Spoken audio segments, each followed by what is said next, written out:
오늘 우리에게 주신 말씀은 시편 1편 전체를 보시겠습니다. 시편 1편 1절부터 6절까지의 말씀, 제가 여러분들을 위해서 봉독해 드리고 6절은 우리 함께 같이 합독하도록 하겠습니다. 하나님의 말씀을 선포합니다.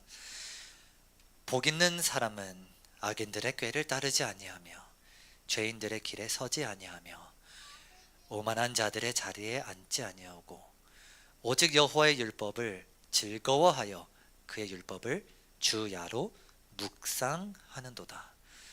그는 시냇가에 심은 나무가 철을 따라 열매를 맺으며 그 잎사귀가 마르지 아니함 같으니 그가 하는 모든 일이 다 형통하리로다.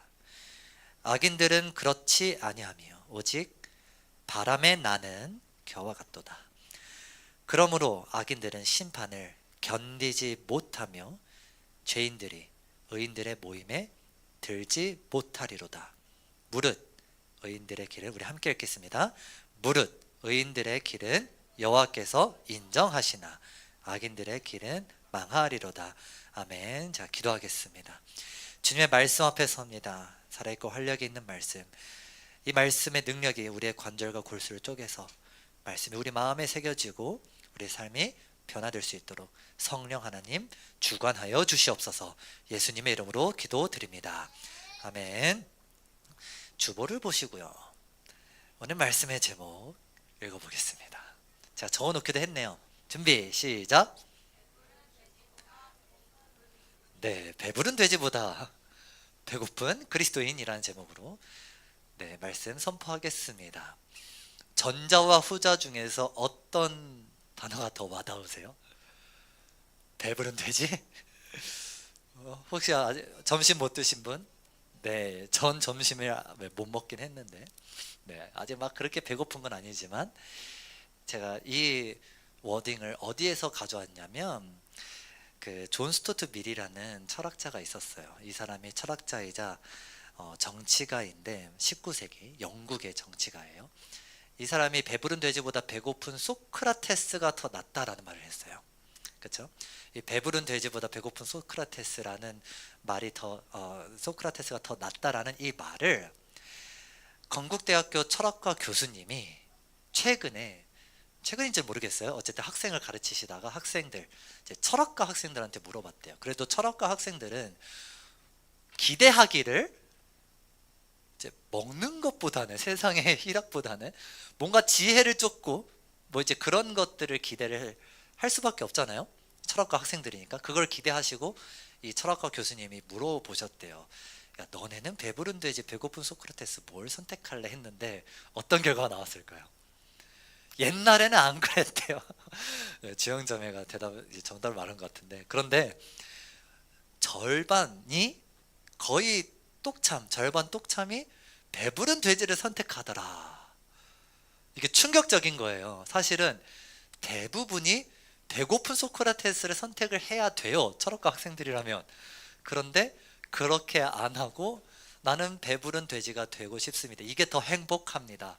심지어는 어떤 철학과 학생은요, 철학과 출신이었던 분은 이제 철학의 철학자들, 유명한 철학자들을 떡볶이 메뉴에다가 이름 붙여가지고 떡볶이 장사를 하는, 그런 식으로, 야, 철학으로는 행복하지가 않더라, 돈 버는 게 최고더라, 이렇게 행복에 대한 기준이 변질이 되어가고 있다는 사실에 이 철학과 교수님이 충격을 받았던 썰을 풀었던 적이 있습니다. 한마디로 행복의 기준이 심지어 철학자들, 지혜자들조차도, 지혜자가 되고 싶은 사람들조차도 행복의 기준이 어떤 지혜나 진리가 아니라 뭐라는 거예요? 배부른 거, 물질, 나의 배를 채워주는 거. 그래서 우스갯소리로 이러한 말들이 돌잖아요. 박명숙 씨, 극현실주의자 박명숙 씨의 어록이죠. 티끌 모아봤자 티끌이다. 그쵸? 일찍 일어나는 새가 피곤하다. 누가 아멘한 것 같은데. 이러한 말들이 있어요. 원래는 티끌모아 뭐라 그러죠? 태산이라고 하잖아요. 왜 이러한 어록들이 유행일까? 학자들이 이게 뭐라고 분석을 해봤어요. 학자들이. 그래서 어떻게 분석을 하냐? 아, 이러한 어록들을 잘 따라가면은 자기가 이제 노력해서 성공할 수 있다라고 생각을 했다라는 것이죠. 그런데 그렇지 않더라. 계급 상승의 기회조차 없더라. 이 젊은이들이 여기에서 많이 절망하더라. 그래서 옛날에는 행복은 돈으로 살 수 없다고 생각했는데 아니다. 돈으로 살 수 있더라라고 젊은 사람들의 생각이 바뀌기 시작한 거예요. 열심히 노력하면 강남에 집 한 채 마련할 수 있다고 생각했는데 그렇지 못하게 되는 그러한 현실. 이러한 행복의 가치관과 기준이 바뀌는 이러한 현실이 우리한테 알려주는 게 뭐냐면 세상의 행복의 기준은 늘 변한다라는 거예요. 세상의 행복의 어떤 척도, 기준은 늘 바뀌고 변합니다. 그래서 객관적인 행복을 찾는 게 불가능해요. 상황에 따라 계속 달라지기 때문이에요. 특히 SNS 때문에 옆에 있는 사람뿐만 아니라 정말 나와 관계없는 사람들의 행복, 그 사람들이 어떻게 행복을 추구하는지까지도 엄청 우리가 옆에서 보는 것 같이 경험하면서 상대적 박탈감을 느끼게 되고 있죠. 그래서 질문을 해볼게요. 행복하십니까? 끄덕끄덕. 행복하세요? 눈으로 대답하세요. 행복하세요? 우리 아들을 행복하대요. 네. 네, 이러네요. 네, 어쨌든 행복하다라는 말에 대답하기가 쉽지가 않죠. 행복한 것 같기도 하고 또 어떤 측면에서는 아닌 것 같기도 하고. 왜 그러냐? 정의가 안 돼서 그래요. 행복이 정의가 안 돼서 그래요. 어떤 사람은 기쁨이 많은 거를 뜻할 수도 있고 또 어떤 사람은 일탈하는 것 자체를 뜻할 수도 있고. 오늘 본문을 통해서 성경이 말하는 행복이 무엇인지를 정의해 보고요. 그래서 세상이 왜 행복을 줄 수 없으며 하나님 안에서만 왜 행복을 누릴 수 있는지를 오늘 말씀을 통해서 볼 겁니다. 자, 결론부터 이야기할게요. 결론부터. 자, 성경이 말하는, 본문이 말하는 행복을 한마디로 표현하자면요. 따라서 말해봅시다. 휘둘리지 않는 것. 네, 이게 핵심이에요. 휘둘리지 않으면 행복입니다. 네, 흔들릴 수는 있어요, 여러분. 흔들릴 수 있어요. 근데 휘둘리지는 않는 것. 어느 편에 서다가 저쪽 편에 서다가 하지 않게 되면 행복이라고 정의하고 있어요. 이것은요, 여러분, 고통이나 즐거움의 총량에 따라서 달라지는 게 아니에요. 꼭 기억하세요. 고통의 경험이나 또는 즐거움이나 기쁨의 경험들이 있을 거예요. 상반되죠. 이런 경험들의 총량에 따라서 달라지는 게 아닙니다. 휘둘리지 않는 것은. 자, 시편 1편은 시편 전체의 서두에 해당돼요. 그래서 시편 전체가 무엇을 이야기하는지를 요약하는 게 1편인데 간단합니다. 복 있는 사람과 악인들의 길을 대조하는 거예요. 복 있는 사람과 악인들의 길을 대조하는데 1절과 2절에 이렇게 나옵니다. 우리 함께 읽어볼까요? 1절과 2절 시작. 복 있는 사람은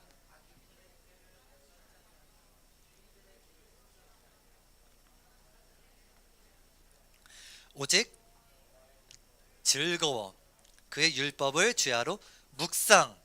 자, 복 있는 사람은요, 원문의 뉘앙스를 좀 따라가자면 행복한 사람을 뜻해요. 그래서 원래는 두 갈씩이에요. 행복하다, 누구누구한 사람은, 어떠한 사람이라는 거예요. 악인들께를 안 따르고 죄인들의, 이게 그 관계 대명사절입니다. 행복하다, 어떠한 사람, 악인들께를 안 따르고 또 죄인들의 길에 서지 아니하고 오만한 자들의 자리에 앉지 아니하고, 그리고 여호와 율법을 즐거워하고 주야로 묵상하는 사람. 이러한 뉘앙스인데, 자, 우리가 동의하기 힘든 게 있어요. 자, 여호와의 율법을 주야로 묵상하면 행복하대요. 행복한 사람은 여호와의 율법을 주야로 묵상한대요. 자, 지금 동공지진들, 그쵸? 막 행복이 느껴져요. 하나님 말씀 막 읽으면 막 무슨 막, 아니, 알고리즘이 참, 제가 알고리즘에 참 예민한데 흠뻑쇼가 막 뜨는 거예요.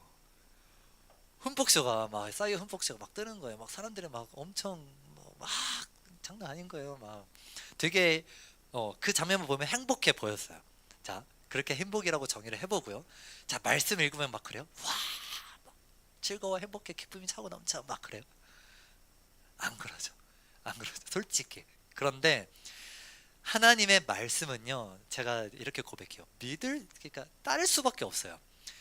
하나님의 말씀은 오늘 이 묵상하다를 어떻게 말하고 있냐면요. 자, 묵상 여러분 성경책 있으면 동그라미 하고요. 자, 화살표 치고 딱 이렇게 해봅시다. 이렇게 적으세요. 신음소리. 이렇게 적으시면 돼요. 신음소리. 이 묵상이라는 단어 하가라고 하거든요.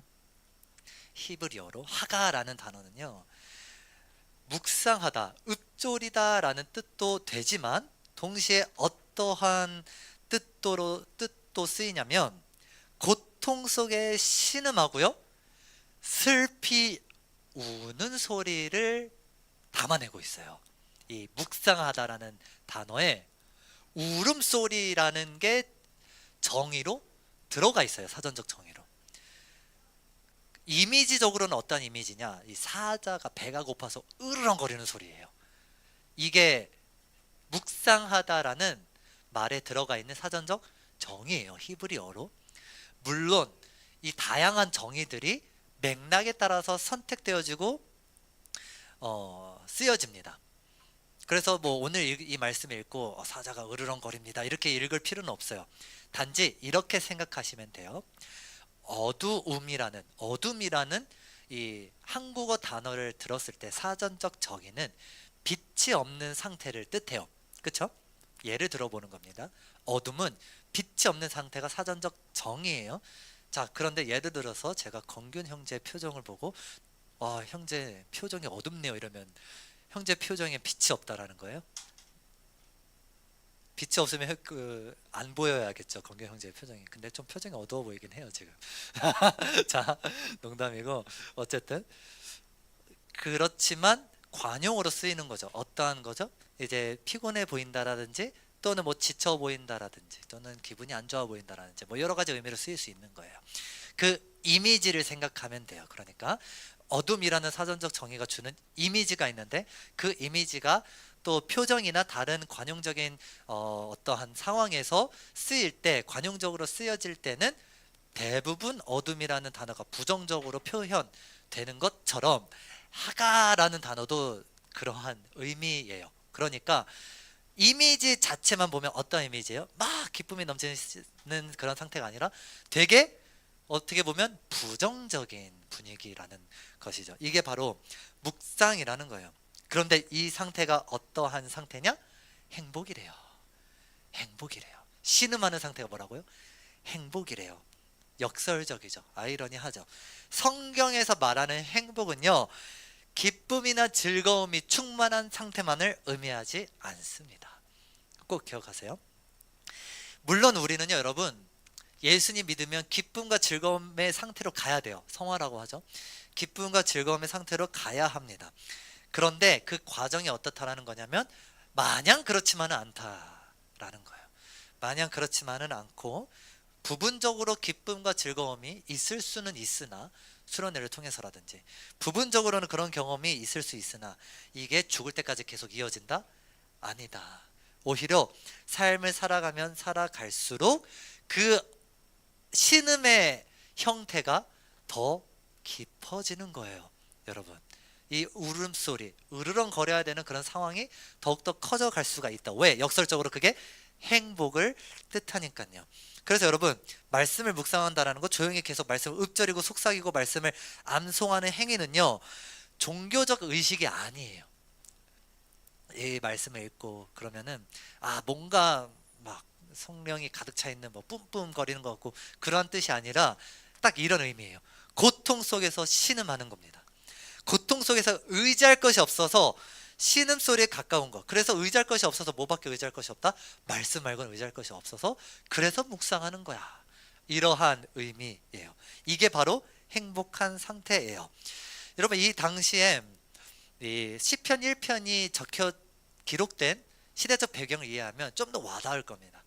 이게 시편 1편이 언제 정확하게 쓰여졌는지는 알 수가 없지만 대부분의 학자들은 그 페르시아 포로기 때 쓰여졌다라고 추정을 합니다. 그 페르시아 포로기 때가 어떠한 시대냐? 나라가 무너졌어요. 이스라엘 나라가, 유다 나라가 무너졌어요. 바벨론 포로되고 그다음 바벨론 무너진 다음 페르시아로 됐죠. 이미 바벨론에게 어느 정도 그 우상숭배 문화에 적응되어 있던 상태였기 때문에 페르시아 문화에 적응하는 것도 그렇게 어렵지는 않았을 거예요. 자, 그런데 이 이스라엘 백성들의 지금 상태가 어떠냐? 나라가 무너졌잖아요. 본인의 본향이 무너졌잖아요. 그런데 그 본향이 무너진 것이 슬프지가 않았던 상태예요. 나라가 무너진 것이. 왜? 바벨론 페르시아가 너무나 좋았거든요. 너무나 윤택한 삶을 제공해 주었거든요. 맘만 먹으면 출세할 수가 있었어요, 여러분. 맘만 먹으면. 그 대표적인 예가 누구예요? 다니엘이죠. 바벨론 때 어떻게 돼요? 총리가 됩니다. 그런 것처럼 야, 맘만 먹으면 출세할 수 있는 삶이 바벨론 페르시아였던 거예요. 페르시아 같은 경우에는 너네의 종교도 다 인정해줬어요. 이스라엘 종교까지도. 그래서 이스라엘 백성들한테 뭐가 더 크게 보이는 거예요? 이스라엘이 믿는 그런 여호와 하나님보다는 이 세속 종교, 페르시아의 종교, 페르시아의 문화가 더 크게 보이는 거죠. 그런데 하나님께서 뭐라고 하시는 거예요? 본향으로 돌아가라. 이렇게 말씀하시는 거예요. 폐허로 돌아가라 라는 거예요. 그 아무것도 없는 그 본향으로 돌아가서, 본향으로 돌아가면 어떻게 돼요? 아무것도 없잖아요. 거의 폐허에 가깝잖아. 그러면은 뭐 어떠한 삶이 펼쳐지는 거야? 신음하는 삶. 신음하는 삶. 성전이 무너진 그 광경을 너희가 봐야 돼. 하나님 말고는 의지할 것이 없는, 그런데 그것조차도 약속이 무너져 있는 그런 삶조차도 하나님께서 이게 바로 약속의 성취 과정이다라는 것을 이스라엘 백성들에게 알려주시기 위해서 본향으로 돌아가라라는 거예요. 그런데 이스라엘 백성들 눈앞에 있는 건 뭐예요? 어떻게 이게 약속이 성취되는, 어떻게 이게 메시아로 나아가는 역사예요? 성전은 무너졌어. 지금은 이미 사마리아인들로 완전히 그 뭐라고 그럴까요? 종족성이 왜곡이 되어졌어. 문화도 왜곡이 되어졌어. 거기에서 하나님, 내가 어떻게 살아가요? 예수님이, 하나님이 이렇게 말씀하시는 거예요. 너의 폐허됨을 봐라. 너의 비참함을 봐라. 너는 원래 이렇게 심판받아야 마땅한 존재다. 그런데 하나님 뭐라고 하시는 거예요? 내가 성전을 다시 회복시키겠다. 그때 나왔던 예언이 뭡니까? 수르바벨 앞에서 평지가 되어라. 이 예언이에요. 수르바벨로 내가 성전을 다시 재건할 것이다. 그런데 눈앞에 놓여진 상황은 뭡니까? 약속 성취는커녕 폐허. 그러면은 이스라엘 백성들은 어떠한 걸 느끼는 거예요? 아, 나는 원래 이러한 폐허된 족속, 심판받아야 마땅한 족속이기 때문에 내 힘으로는 할 수 없고 하나님 말고는 의지할 수밖에 없다. 하나님 밖에 의지할 수가 없다. 여러분, 저와 여러분은요, 이 구속의 역사, 구원의 역사를 살아가고 있어요. 다시 말하면 이스라엘이 밟았던 역사 전철을 밟아가고 있는 거예요. 그러면은 이러한 교훈이 성립이 될 수 있어요. 여러분 영혼은요, 가면 갈수록 폐허가 될 거예요. 네, 가면 갈수록 폐허가 될 거예요.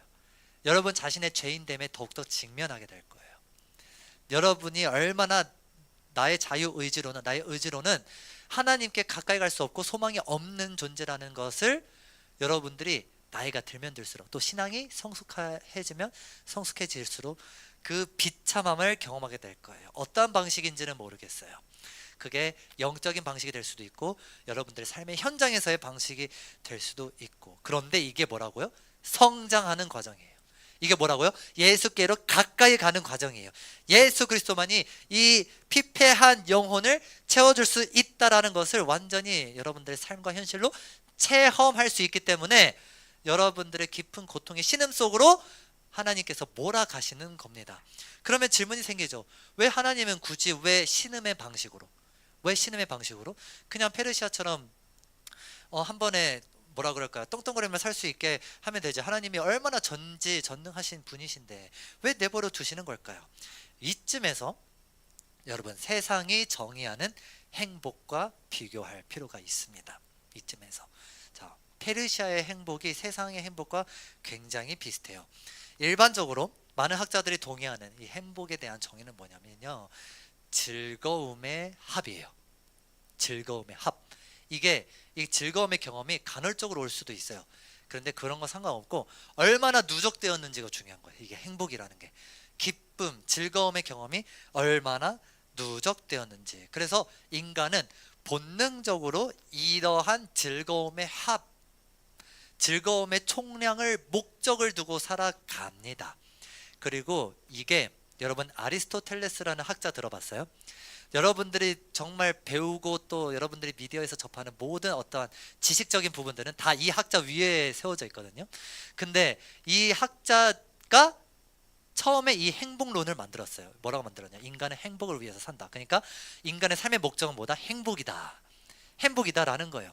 근데 그 행복을 위한 어떤 기쁨, 어떠한 쾌락, 이게 다 허용되는 그러한 메커니즘이에요. 그러면 여기에서 이제 질문이 생기는 거예요. 제가 이게 어제 아내랑 이제 나누면서 좀 정리가 된 부분이 있어요.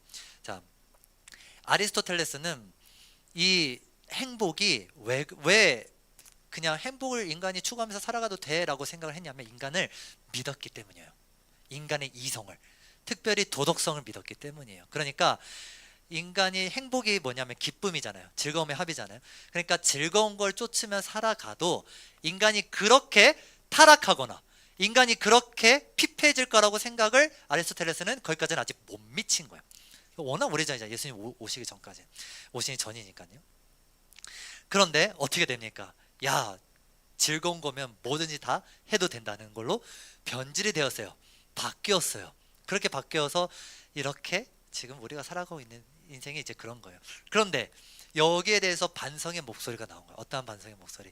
야, 기쁨과 즐거움을 쫓아갔더니 이 인간이라는 이 미개한 종족은 다 타락하고 또 도덕을 포기하고 그렇게 되더라. 그러면 다른 기준이 필요하다라고 이제 들어온 게 뭐냐면 진화 심리학이에요. 이게 최근 담론이에요. 행복을 다르게 바꿨어요. 자, 진화 심리학은 어떻게 말을 하냐? 인간의 목적은 행복이 아니라고 말해요. 인간의 삶의 목적은 행복이 아니라 생존과 번식이라고 말합니다. 거기에 뭐가 쓰여진 거예요? 행복이라는 게 수단이 되는 거예요.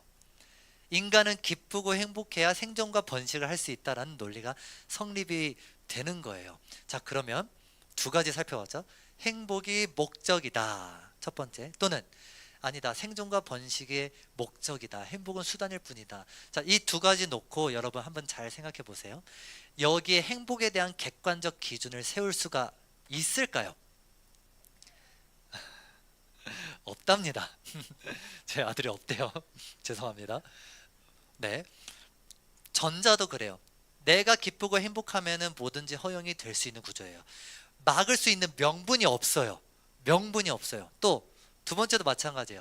생존과 번식을 위해서라면 뭐든지 할 수 있는 구조예요. 그래서 여러분 허용되는 게 뭐냐면 일부 다처제죠. 생존과 번식을 위해서라면.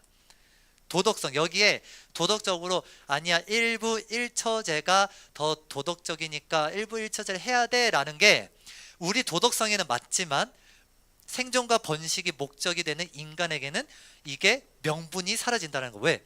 생존과 번식이 목적이면 일부 다처제가 굉장히 그게 더 유리한 조건이기 때문이에요. 또 가령 예를 들어서 우리가 자본주의 사회로 우리가 살고 있다라고 많은 사람들이 그렇게 이야기를 하잖아요. 돈이 있어야 생존과 번식을 한다. 돈이 있어야 생존과 번식을 해. 그러면은 나에겐 돈이 없기 때문에 행복도 나의 수단이 될 수가 없는 거예요. 왜? 나는 생존해야 되면은 돈을 벌어야 되는데 이 돈이 있어야 기쁨과 행복이 있는데 돈이 없으니까. 세상이 그렇게 정의했으니까. 그러니까 이런 행복, 세상의 행복은 어떤 거냐면 반드시 행복하지 않은 탓을 외부로 돌려요. 반드시. 왜? 돈이 행복의 척도라는 것을 누가 만든 거야? 세상. 생존과 번식을 하려면 뭘 해야 돼? 돈이 있어야 돼. 근데 나한테는 돈이 없어. 그럼 누구 탓이야? 세상 탓인 거예요. 세상 탓. 아무리 내가 돈을 벌어도 누구보다는 못 미치고 누구보다는 못 미치고 그렇게 행복이 뒤바뀌게 돼요. 여러분 행복이 영어로 해피니스잖아요. 이 어원이 어디에서 온지 아세요? 해프닝 할 때 해픈. 그러면 그 해프닝의 뜻이 뭐예요? 일반적으로 그냥 우연히 발생한 거. 해프닝. 해피 자체가 우연에 기대요. 행복도 마찬가지예요. 행복도 행이라는 게 우연의 뜻을 가지고 있어요. 복이 우연히 다가온다. happen, 기쁘고 즐거운 일이 외부에서 우연히 발생한다. 외부에서 나의 의지나 나의 행동이 아니라 외부에서 우연히 발생하는 어떤 기쁨이나 그런 것들이 복이 행복이에요. 이게 세상의 정의예요. 예를 들어서 저는 이제 아들을 키우면, 양육하면 행복할까요? 네, 행복합니다. 네, 행복해요. 자, 물론 이제 저희 부부는 물론 아내가 더 고생하고 있지만 육아에 있어서 힘들고 어려운 고충들이 있어요. 그런데 왜 행복하다라고 말하냐면, 이거 잘 들어보세요. 자녀가 주는 기쁨의 총량과 상관없이 자녀가 주는 그 기쁨의 수가 적더라도 내가 의지적으로 양육하는 그런 것보다 나의 의지와 상관없이 자연적으로 또는 우연적으로 발생하는 저 아이의 뭐라 그럴까요? 뭐 귀여움? 뭐 이쁨? 그런 것들이 자연적으로 발생한 거라서 더 크게 다가오기 때문에 행복한 거예요. 이해가 되죠? 이게 행복의 세상적인 기준이에요. 그러니까 우연에 기대는 게, 오늘 우연에 기대는 행복의 방식이 본문 4절 5절에 나와요. 우리 함께 읽어볼게요. 1장 1편 4절 5절 4절 5절 4절과 5절 함께 읽어보겠습니다. 시작. 그러므로 악인들은 심판을 견디지 못하며 죄인들이 의인들의 모임에 다리로다. 아멘. 자, 악인들은요 지금 패권을 장악한 페르시아에서 살고 있어요. 이 악인들은 어떻게 살고 있는 거예요? 그 외부에 기대는 거예요. 페르시아가 하는 대로, 페르시아가 이끄는 정책의 방식대로 이 악인들. 그런데 여러분, 페르시아가 영원할까요? 아니죠. 우리가 잘 알고 있듯이, 역사를 잘 알고 있듯이 제국이 몇 번 계속 바뀌죠. 그 무슨 말입니까? 페르시아가 망하면 페르시아 편에 들었던 사람은 어떻게 되는 거예요? 심판을, 페르시아를 향한 하나님의 심판을, 그들도 심판을 견디지 못한다라는 거예요. 그래서 이렇게 말하는 거, 바람에 나오는 겨와 같도다가 이런 말이에요. 너희가 세상에 기댈수록, 절대적인 게 아니라 세상에 기댈수록, 세상은 늘 바뀌기 때문에 겨와 같이 이리 흔들리고 휘둘리고 저리 날아가고 저쪽으로 날아가고, 너의 인생은 어디로 날아갈지 모르는 정말 우연 발생적인 삶이 된다라는 것이죠. 자, 여러분들의 행복을 한번 점검해 보십시오. 여러분들의 기쁨 어디에서 오나요? 여러분들의 행복 어디에서 오나요? 일상적인 기쁨, 물론 여러분, 제가 배부른 돼지를 조금 약간 폄하한 것처럼 보여줄 수 있는데, 여러분, 먹는 것도 소소한 행복이에요. 그거를 비판하는 거 아닙니다. 네, 잘 먹어야 돼요. 그런 것도 행복이에요. 그런데 비교가 안 된다는 거예요, 여러분. 비교가 안 된다는 거예요. 내가 그거를 절대적 척도로 두고 삽니까? 그거를 점검해보자라는 거예요. 먹는 것도 늘 바뀌죠, 여러분. 선교 가거나 또는 뭐 어디 갈 때 훈련 받는 게 뭐예요? 먹는 거죠. 먹는 것부터 훈련 받잖아요. 늘 그게 바뀌어요. 행복론은 늘 바뀌어요. 지식도 바뀌어요. 패러다임도 늘 바뀌어요. 여러분, 친구에도 휘둘려요. 이리저리 휘둘려요. 마치 바람에 나는 겨처럼. 세상보다 절대적 기준이 없이 단지 세상에만 의지하며 이리저리 휘둘린다. 결국 망하게 되는 삶을 살게 된다. 공부를 아무리 열심히 해도, 돈을 아무리 열심히 벌어도 행복하지 않은 이유가 여기에 있는 거예요. 진짜 행복이 무엇이냐? 따라서 말해봅시다. 절대적 안전. 네, 세상이 변하여도, 사람들은 변하여도, 풀은 마르고 꽃은 시들어도 변하지 않는 무언가가 있어야 행복이에요, 여러분. 절대적인 거. 그런데 그 절대적인 어떤 존재, 절대적인 어떤 무언가가 인격적인 분이시라서 여러분, 안전을 허락하셨어요, 여러분들한테. 여러분들은 주의 자녀이기 때문에 여러분들의 삶은 보호받고 있다라는 약속을 하셨어요. 복 있는 사람은. 그리고 악인들에게 대조하면서 시편이 계속 그것을 증거하고 있는 거예요. 여러분이 고통을 겪고 있더라도, 세상 사람들이 보기에 와, 쟤는 당장 망할 것 같은데, 그런 삶을 살고 있더라도 여러분들은 반드시 하나님의 보호를 받고, 여러분들은 절대로 완전히 망하지 않는 삶을 살게 된다라는 것을 부활하신 예수 그리스도를 통해서 보여주셨습니다. 여러분들이 겪고 있는 고통은요, 죽음보다 항상 덜한 것이기 때문에 부활 예수님을 보면, 그 예수께서 죽으심을 이기시고 부활하신 그것을 보면 여러분들의 삶에는요, 어떠한 게 있는 거예요? 늘 보호하고 안전하다라는 절대적인 기준의 약속이 여러분들한테 늘 항존하고 있다는 사실을 여러분, 이거는 믿으셔야 합니다. 이게 바로 성경이 강조하는 거예요. 그래서 여러분, 다른 어떠한 종교보다도 저는 종교라는 표현 안 좋아하지만 편의상 말할게요. 우리 종교가, 개신교가 성경을 그래서 많이 강조하는 거예요. 왜? 절대적인 거. 우리가 따르는 전통도 성경에 준하는가, 성경에 맞는가, 이게 굉장히 중요한 거예요. 왜? 그게 여러분, 우리를 안전하게 하니까 말이죠. 여러분, 우리가 어른이 조금씩 되어가고 있으니까 깨달을 거예요. 어린애들한테 부러운 게 뭔지 아세요? 어린애들한테, 여러분들보다 어린이들한테, 어린 친구들한테 뭐가 부럽냐면은, 내가 흔들릴 때 바로 잡아줄 수 있는 존재가 바로 옆에 있다라는 거예요. 이게 진짜 부러운 거죠. 그렇죠? 근데 어른이 되면 될수록 이게 외로워진 이유가 바로 그거죠. 나를 가르칠 존재, 멘토가 점점점 사라져 가고 있다라는 거죠. 이게 어른의 어떻게 보면은 외로움이에요. 그래서 어른이 되면 될수록 어떻게 하라는 거죠, 여러분? 성숙한 어른은 뭐예요? 우리를 가르칠 절대적 존재가 그래서 필요할 수밖에 없다라는 것을 깨닫는 겁니다. 그래서 단단한 음식을 먹어야 된다라고 히브리서에서 그렇게 충고하잖아요. 너희가 아직은 젖먹이 어린 아기 같은데, 그러면 안 돼. 단단한 음식을 먹는 어른이 되어야 돼. 그 단단한 음식이 뭐예요? 너희가 받고 있는 고통과 신음을, 그것을 너의 믿음의 어떠한 연약함에 의해서 너희가 발생된 것이 아니라, 그리고 더 나아가서 뭐예요? 그것이 하나님이 여러분들이 너무나 미워서 주신 것이 아니라 여러분들의 신앙의 훈련이 거기서 이루어진다라는 거. 그래서 예수께서 이 시편 1편을 가지고 이렇게 적용하셨어요. 적용이라기보다는 이게 원래 시편 1편의 본래 의미예요. 팔복 아시죠? 그래서 제가 Q&A, 우리 수련회 때 Q&A 시간에 행복이 무엇입니까? 라는 질문이 있어가지고 제가 뭐라고 대답했냐면 팔복이에요. 팔복이에요 라고 대답하고 그냥 끝내버렸어요.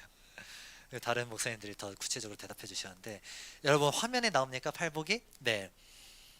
여러분 마태복음 이 5장 3절에서 10절 이 팔복은, 네, 언젠가는 외우시기를 축복합니다. 언젠가는 외우시기를. 자, 길지만 3절부터 10절까지 읽어볼게요. 시작. 심령이 가난한 자는